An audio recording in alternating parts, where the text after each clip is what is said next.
நன்றி சொல்வது, எல்லா விஷயத்துக்குமே நன்றி சொல்வது, சின்ன சின்ன விஷயத்துக்கு நன்றி சொல்வது, நல்லது நடந்தாலும் நன்றி சொல்வது. இறைவா உனக்கு நன்றி.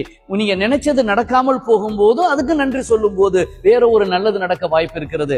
சமைச்சு தரும்போது நன்றி சொல்வது, ஒரு பொருளை எடுத்து தந்தால் நன்றி சொல்வது.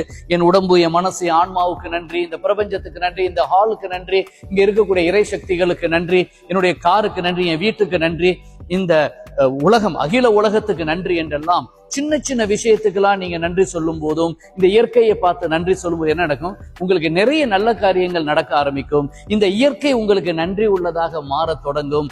அதே நேரத்துல உங்களை எல்லோருக்கும் பிடிக்கும், இந்த உலகத்துக்கும் பிடிக்கும், கண்ணுக்கு தெரியாத உலகத்துக்கும் பிடிக்கும். ஆக ஒரு மிகப்பெரிய ரகசியம் சொல்லியிருக்காங்க மகான்கள். என்னன்னா, எப்போது நீங்கள் நன்றி சொல்ல ஆரம்பிக்கிறீங்களோ இந்த பிரபஞ்சம் உங்களுக்கு திரும்ப நன்றி சொல்ற வகையில அது நடந்து கொள்ளும் என்று சொல்லப்பட்டிருக்கிறது. ஆக சின்ன சின்ன விஷயத்தை நம்ம சொல்லி பார்ப்போம். ஆக நன்றி சொல்வது முற்றிலும் இலவசம். ஆனா இது தருகின்ற பரிசு மிகப்பெரிய பரிசு என்று கூறிக்கொண்டு, இந்த வினாடி முதல் என் மூச்சுக்கு நன்றி, என் உடம்புக்கு நன்றி, என் சிந்தனைக்கு நன்றி, என் உள்ளே இருக்கிற இறைக்கு நன்றி, இந்த பிரபஞ்சத்துக்கு நன்றி, என்னை வாழ வைத்த அனைவருக்கும் நன்றி, இனிமேல் என்னை வாழ வைக்க போற அனைவருக்கும் நன்றி நன்றி நன்றி என்று சொல்லிக்கொண்டே இருங்கள். முகமும் மலரும், ஆன்மாவும் மலரும், மனசும் மலரும், இந்த பிரபஞ்சமும் உங்களை அரவணைக்கும்.